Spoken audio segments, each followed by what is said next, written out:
الاهلي عنده مواجهة قوية مع فلومينسي البرازيلي عشان يقدر ان هو يوصل لحلمه ويلعب في نهائي كاس العالم للأندية لأول مرة في تاريخ النادي الاهلي، وبالاخص ان دي اخر سنة البطولة هتتلعب فيها بالشكل ده. والدوافع اللي شفناها عند لعيبة الاهلي وشخصيته في ماتش اتحاد جدة هي نفس الدوافع اللي محتاجة تكون موجودة في ماتش بكرة علشان الاهلي يقدر انه يكسب. ماتش بكره هيكون ماتش صعب جدا. يمكن كل المواجهات اللي كانت مع الانديه البرازيليه الاهلي للاسف خسرها ما عدا بالميراس اللي كسبها بضربات الجزاء.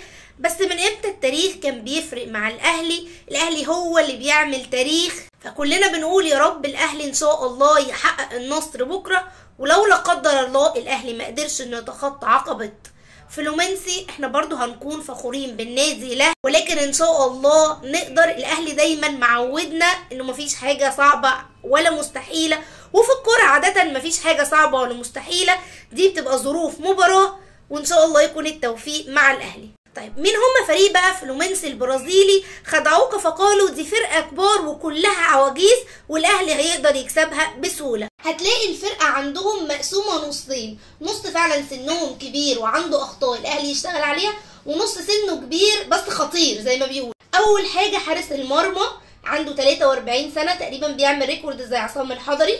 المدافع فيليب طبعا احنا شفناه لما كنا بنلعب بالميراس، ايوه هو ده اللي الشناوي صد منه، ان شاء الله تتصد نفس الصده والاهلي يتاهل. الناحيه الثانيه طبعا حدث ولا حرج مارسيليو نجم ريال مدريد مش محتاجين نتكلم عنه.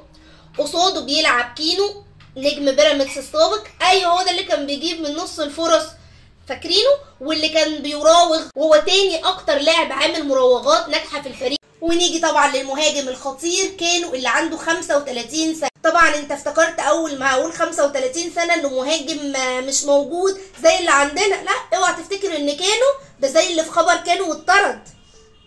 ده بقى المهاجم المخضرم اللي بيتقال عليه بيجيب من انصاف الفرص، بيجيب بالهيدرز، عنده تصويبات سحريه جدا، بيسرق المدافعين وينزل يستلم ويسدد، فهو من الاخر اللي بيتقال عليه القناص. هو ده المهاجم اللي كان المفروض احنا نجيبه، بس يلا الحمد لله.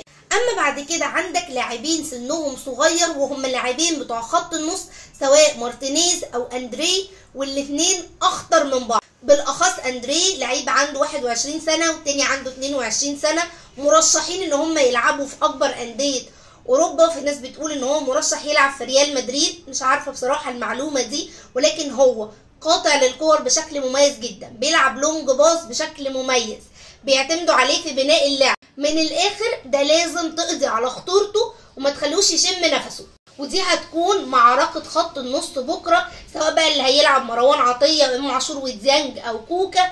لازم يخلوا بالهم من المعركه لانها معركه شبابيه، هم عندهم جهد بدني كبير جدا. الاهلي كمان لسه لاعب مباراه من يومين فاكيد خلص باور كبير جدا. واللاعب كمان الاخطر هو ارياس الوينج، هو تاني اكثر اللاعبين اللي سجلت اهداف. نسيت اقول لك طبعا ان كانوا مسجل 44 هدف، دي حاجات بسيطه كده ما تاخدش في بالك.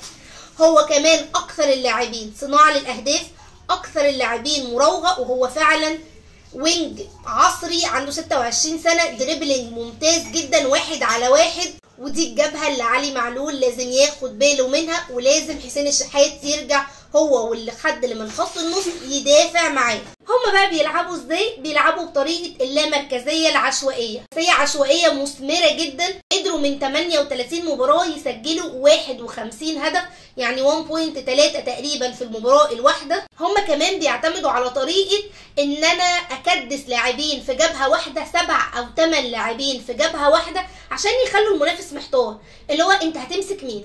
هتمسك بقى الباك ولا خط النص ولا الوينج ولا المهاجم اللي راجع يستلم؟ فبيخلي يعمل دربكه وخلل في الفرقه الثانيه ويخليهم ما عندهمش تمركز مظبوط، وده اللي هو بيلعب عليه، لانه طبعا هم بيلعبوا في المساحات. اللامركزيه اللي اتكلمنا عليها كل واحد بيلعب في مركز التاني، اوقات بتلاقي الوينجين بيلعبوا في جبهه واحده مش كل واحد في حته، المهاجم هو اللي بينزل وبيكنه وينج وبيبقى في حد تاني بيكمل. مارسيليو الباك الشمال بتلاقيه هو دخل في العمق، وهو بيعمل خلل كبير لدفاعات الفرقه اللي بيلعب ضدها.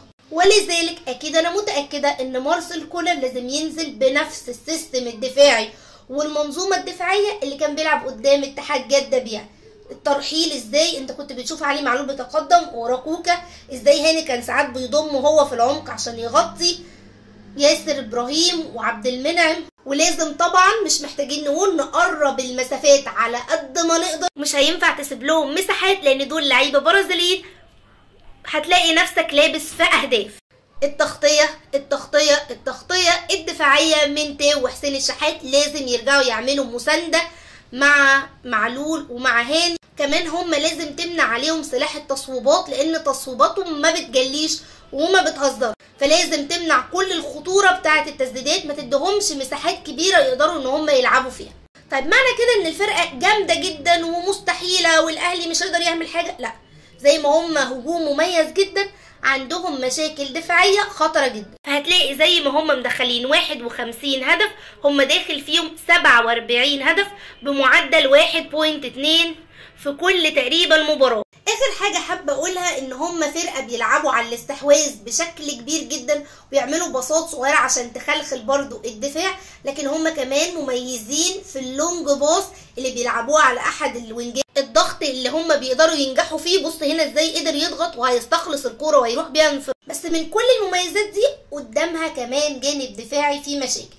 اول حاجه زي ما قلنا هم بيكتلوا اللعب في جبهه واحده، فانت لو قدرت تعمل مرتده سريعه عكسيه على الجبهه التانيه هتبقى كسبت حاجات كتيره جدا.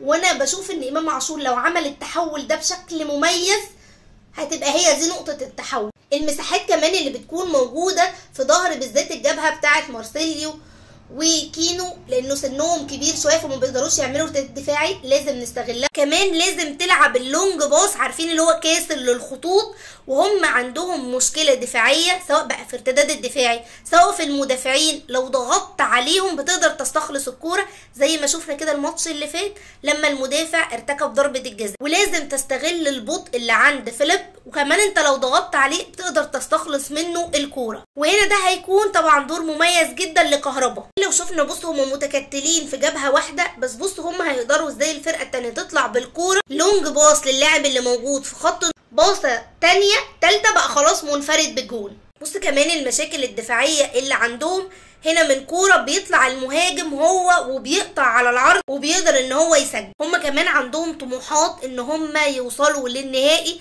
زي ما انت عاوز توصل هم كمان، لانه دي اول مره هيكونوا بيلعبوا نهائي برضو كاس العالم للانديه. توقعاتكم بقى لمباراه بكره ومين ممكن يكونوا نجوم الفريق؟ انا بشوف ان امام عاشور لو في حالته وقدر يعمل التحولات الهجوميه يقدر يصنع بكره، وان شاء الله كهربا يقدر يسجل في المساحات، او حسين الشحات طبعا وتاو من الاختراقات والجبهه العكسيه اللي هيلعبوا عليها.